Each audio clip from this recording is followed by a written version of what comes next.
tahu lah Pantik. Ya, Pantik buat kan. para pendukung-pendukung jangan lebih galak dari capresnya ya.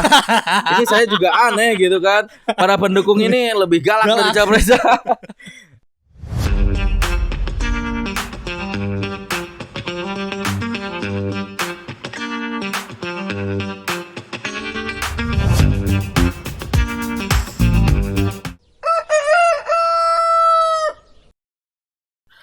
Coba tanyakan lagi pada hatimu,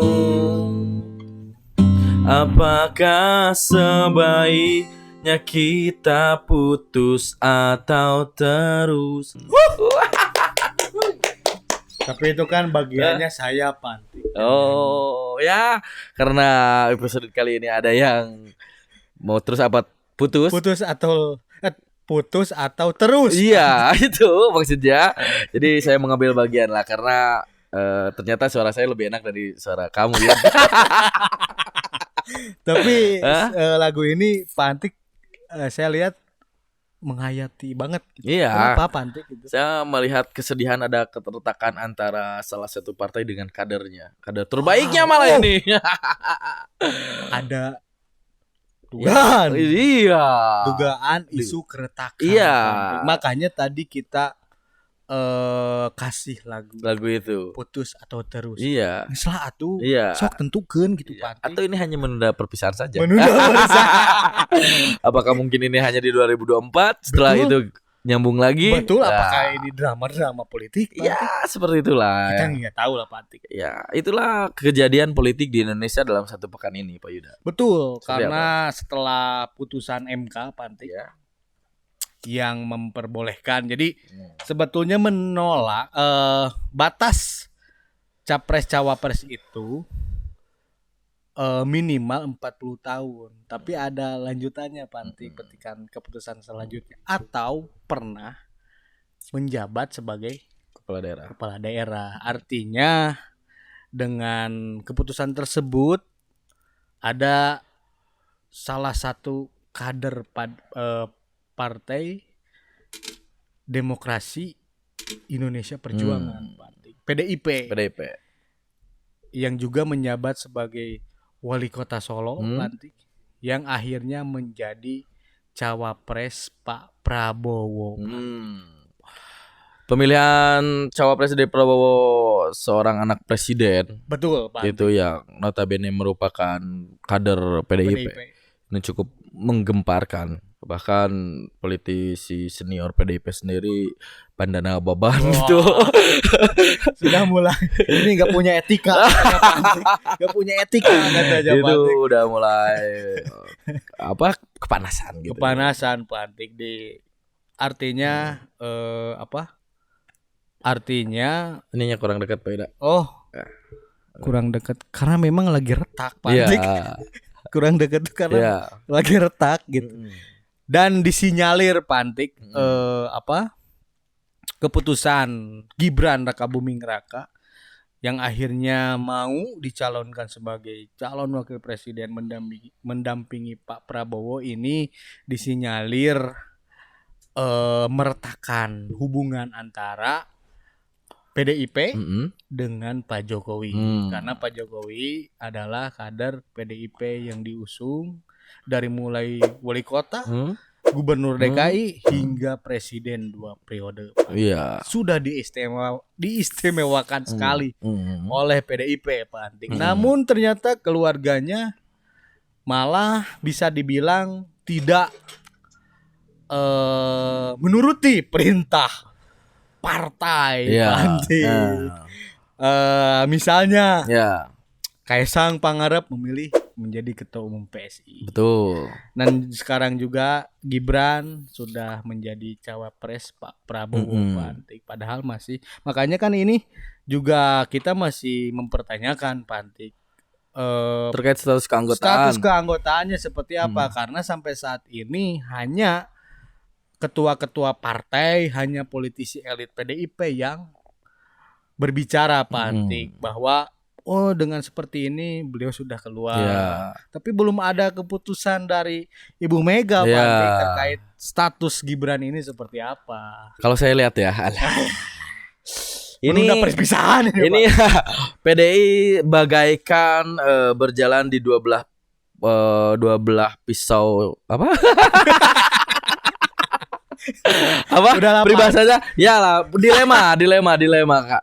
Mungkin PDIP juga ketika memecat Pak Jokowi dan Gibran juga itu akan memiliki resiko yang tinggi, betul kan? Karena apa namanya ya, nanti akan seakan-akan sepertinya Gibran ini terjolimi gitu. Betul. Dan sebagian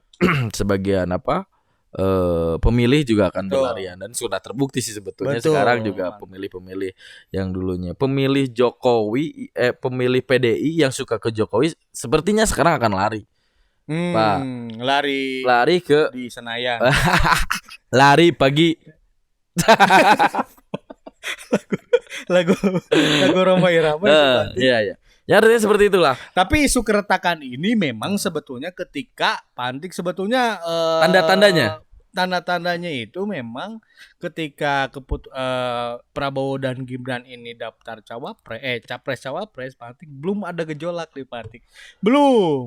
Setelah itu barulah ada statement politisi Partai Golkar, Pantik menyebut setidaknya mengkritisi kebijakan Jokowi, bahkan membuka isu-isu tentang tiga periode itu sekarang mencuat lagi. Ada Pak Diana Pitupulu yang bicara gitu kan, soal bahwa dulu sempat meminta untuk 3 periode dan lain sebagainya. Padahal kan Pak Jokowi juga menegaskan bahwa itu sudah melanggar konstitusi gitu. Tapi kenapa Pantik dibuka oleh PDIP Pantik?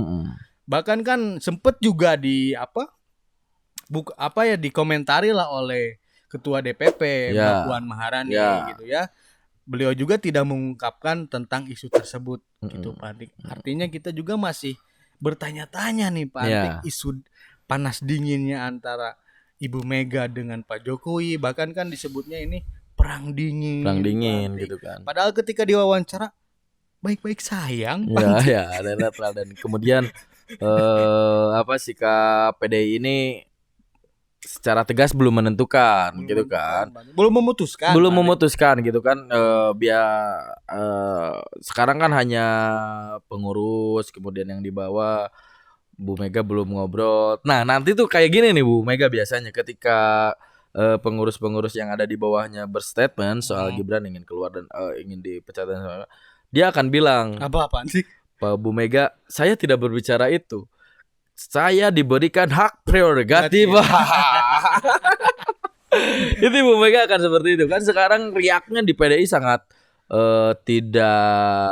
sangat negatif sekali. Betul, dengan Mega. Bahkan kan Pak Masinton meminta hak angket Pantik soal keputusan Mahkamah Konstitusi. Tapi kan memang dibantah juga sama Ade Armando, politisi PSI, bahwa hak angket itu dilakukan oleh anggota DPR ketika mengkritisi kebijakan pemerintah. Berbicaranya. Sementara MK itu bukan eksekutif, Pantik. MK itu adalah yudikatif, Pantik. Gitu. Tapi yang masalahnya kan MK-nya Mahkamah Keluarga. Siapa Pantik? Iya. Saya itu ikut Pantik. Apa itunya? Konten-konten di TikTok yang 3 orang itu. Bahkan dia terang-terangan di depan gedung MK Pantik. Sehingga MK sekarang sedang setidaknya Pantik memanggil kemarin juga kan Anwar Usman dan juga beberapa hakim MK di Majelis Kehormatan MK oleh Pak Jimli Asyidiki. Pak Jimli itu yang lantiknya siapa? Ketua MK.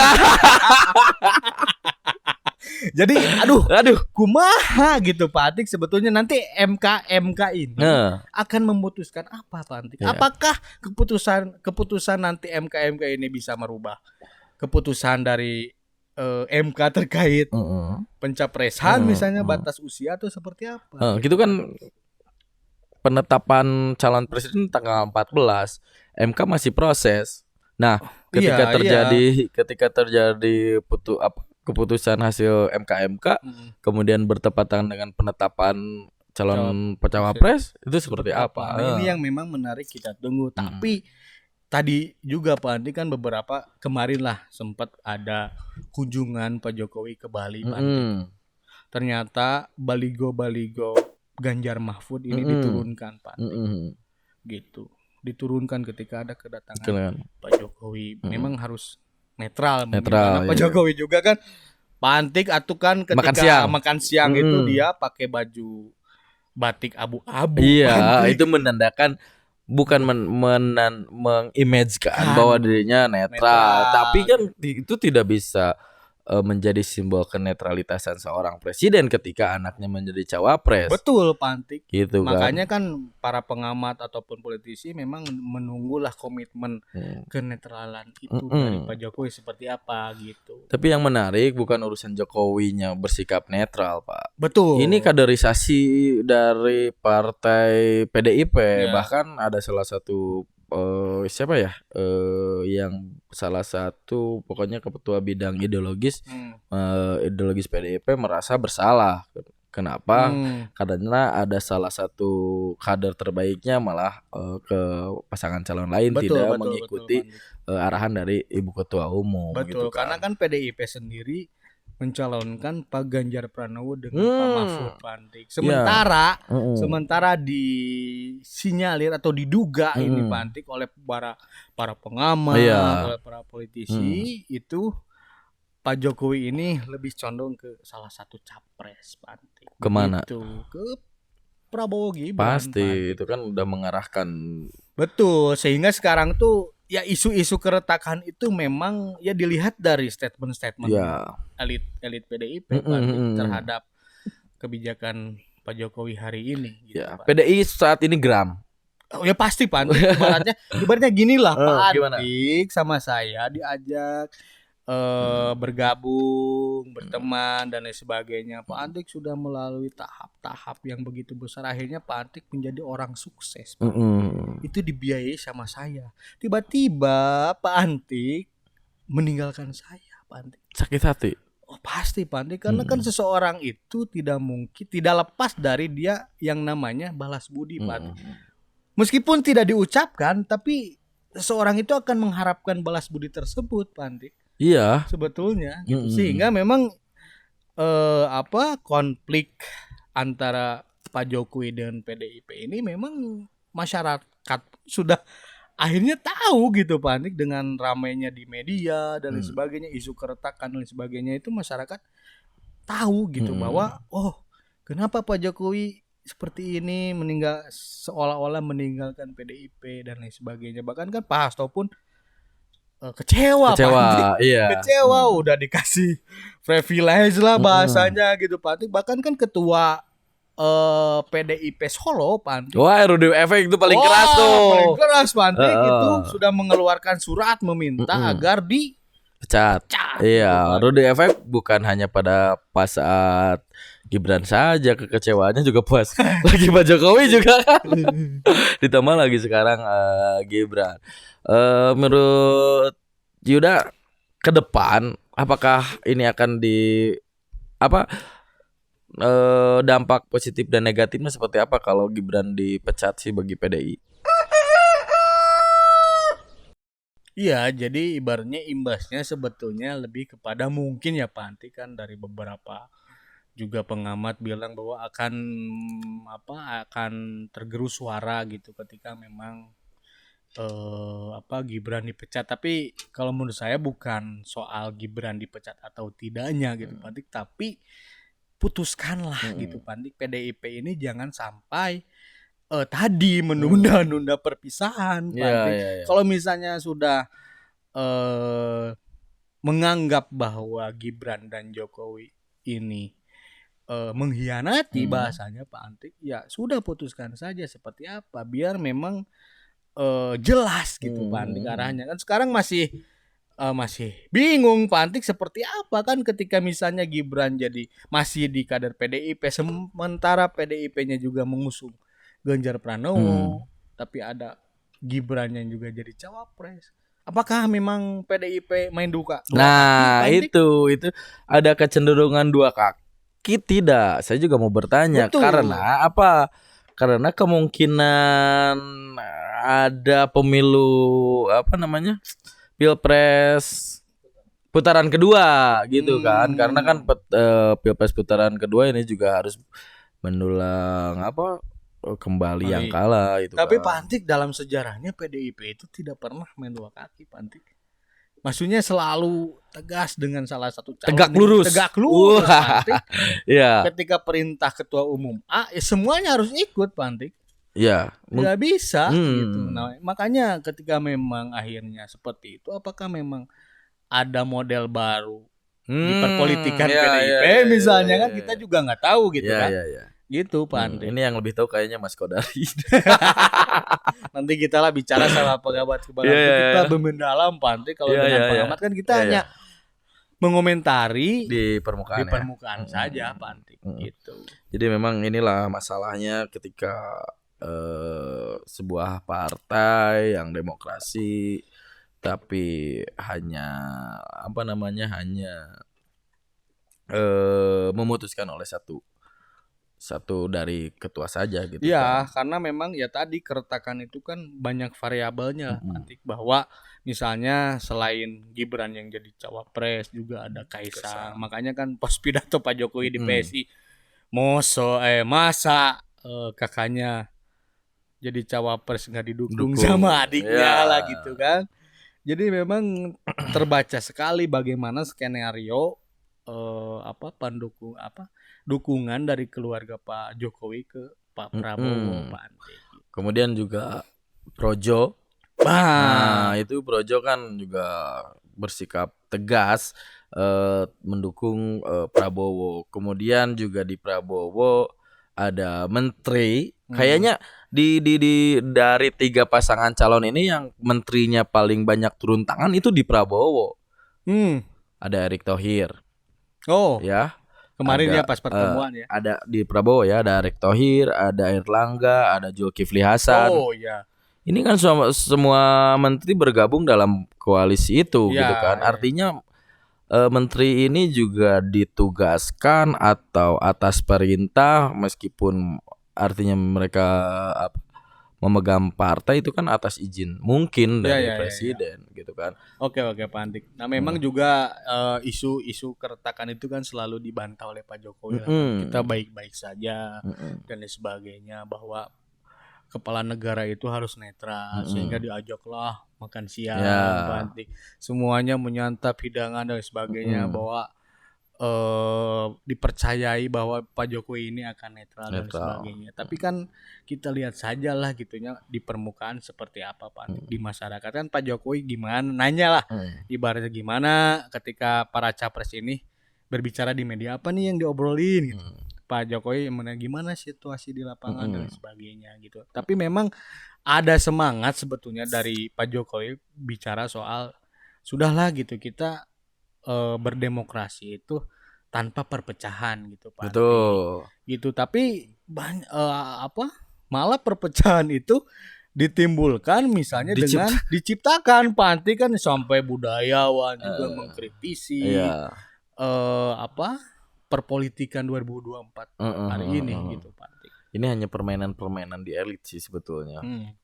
Apakah permainan di elit ini akan berpengaruh terhadap grassroots atau tidak gitu? Apakah masyarakat tidak terpengaruh dengan perpecahan PDI dengan Jokowi? Itu kan yang paling penting, Pak. Betul. Apakah masyarakat akan tetap dengan memilih calon presiden sesuai dengan keinginan masyarakat atau bahkan justru bakal terpengaruh dengan perpecahan ini gitu kan. Yang saya takut ini timbul dari konflik PDI dengan Jokowi juga akan mempengaruhi masyarakat. Akan ada perpecahan juga gitu Pak antara misal gitu ke pendukung PDIP dengan pendukung Jokowi gitu kan. Jangan dikira 80% tuh kepuasan masyarakat terhadap Jokowi. Ini juga adalah sebuah kekuatan. Betul, Kemudian betul. kekuatan PDI dengan sekarang sebagai juaranya Partai di penguasa. partai penguasa. Itu kan bahaya juga.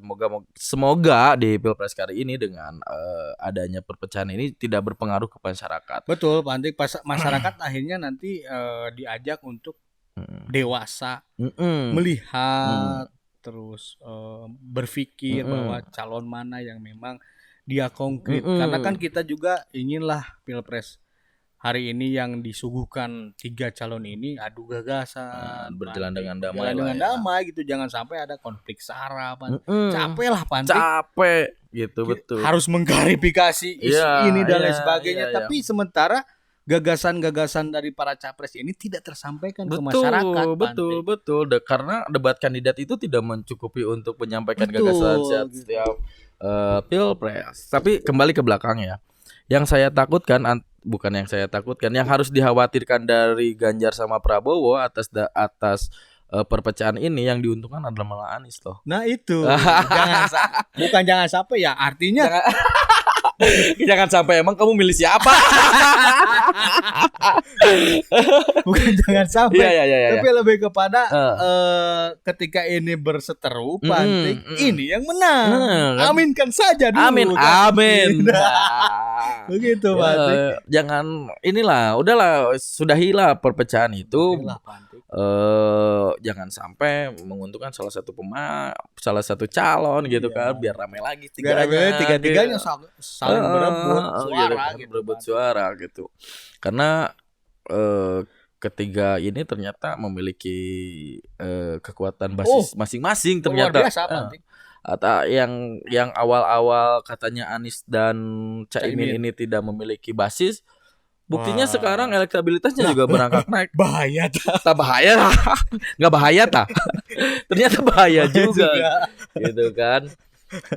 Ya juga saya mau berpesan lah kepada pemirsa di sini untuk menghadapi Pilpres gitu ya, buat pemilih yang terutama sekarang kan anak muda ya, milenial yang katanya kalau kata beberapa pakar politik, perilaku pemilih sekarang itu yang penentunya adalah milenial dan Gen Z. Kenapa? Karena baby boomer itu bapak-bapaknya itu akan menanyakan ke anaknya siapa yang bagus. Berbeda di 2014 saya dulu kan, saya kan nanyain ke orang dari bapak, karena informasi sekarang makin terbuka dan anak muda sangat bergantung pada gadget, akhirnya berbaliklah seperti itu. Artinya juga pada seluruh calon maupun pendukung, suguhkan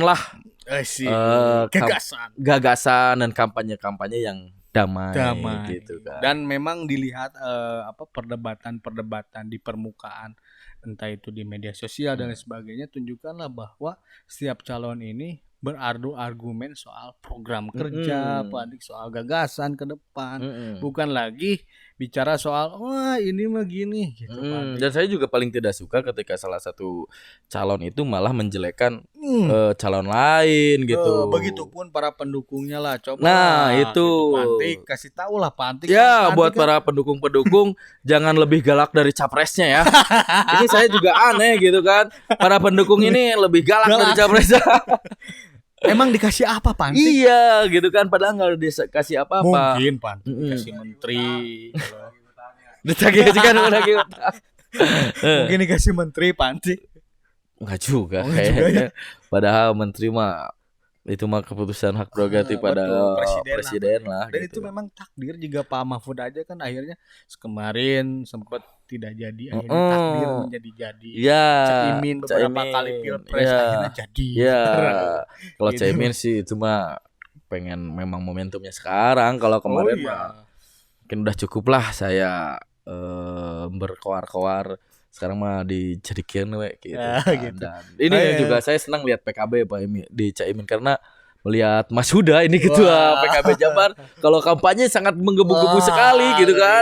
Ada salah satu program yang ada satu program yang Mas Huda bilang itu masyarakat yang hamil akan dibiayai. Udah Pantik. Seneng lah itulah. Seneng lah. Insya Allah kan artinya nanti kalau ada yang menang misalnya ya. Saya mau bikin lagi aja sama istri Pantik. Iya, biar digaji. Biar dibiayai. Tapi itulah Pantik ya, momen politik, momen Pilpres ini memang harus kita juga bersama-sama lihat gitu kan. Pikirkan dan sebagainya. Bahwa momentum Pilpres ini kita akan menentukan calon pemimpin 5 tahun ke depan. Dan itu akan berpengaruh terhadap kondisi ekonomi, sosial, dan keluarga.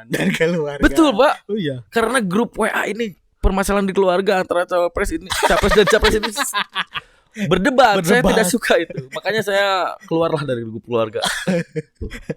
Baiklah Pak Antik, mungkin gitu saja Pak Antik ya yang bisa kita bincangkan untuk hari ini Pak Antik. Episode kali ini ya. Kalau misalnya nanti masyarakat ingin juga, ini Pak Antik, Pak Yuda yang memang cakep. Ya, gitu. coba isunya apa? Coba gitu. isunya, misalnya ada yang komen, coba isunya perpecahan di NU gitu kan. Wow. Di semuanya ada NU. Ada orang NU-nya gitu kan, misal gitu. Misal ya Pak Antik. Kita akan bahas lagi. Nah, gitu. Tapi jangan lupa buat masyarakat untuk like, share, and subscribe. Jangan lupa komen. Keputusan nanti siapa presiden yang terpilih ada dari tangan-tangan masyarakat dan takdir Allah Subhanahu wa taala. Oke. Jangan salah beli amplop.